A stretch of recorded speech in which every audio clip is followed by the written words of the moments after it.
In this video, we will discuss the important anatomy associated with the flexor digitorum profundus muscle of the forearm.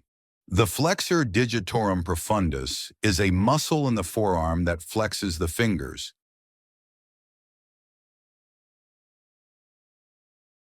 Here you can see a cross-section illustration of the forearm.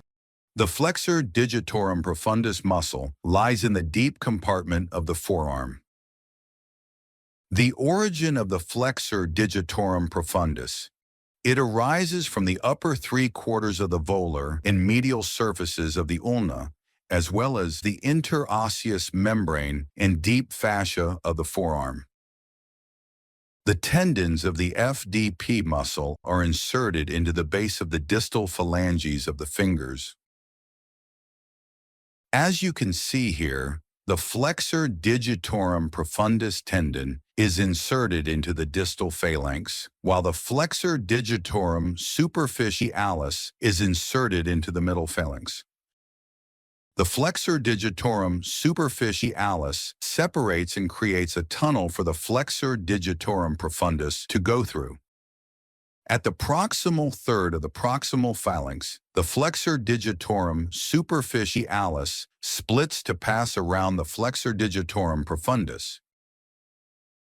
The two slips of the FDS rotate 180 degrees around the FDP, and then the two slips reunite deep to the FDP in the region known as the Camper's chiasma, dorsal to the FDP. Innervation. The lateral part of the flexor digitorum profundus muscle is innervated by the anterior interosseous branch of the median nerve. The medial part is innervated by the ulnar nerve. Function. The flexor digitorum profundus is a flexor of all the joints of the four medial fingers and specifically works on the distal interphalangeal joints. The flexor digitorum profundus tendons to the long, ring, and small finger have a common muscle belly, and this may cause a condition known as quadrigia. They may also be interconnected to the separate tendon that runs to the index finger. These tendons will not be able to move independently.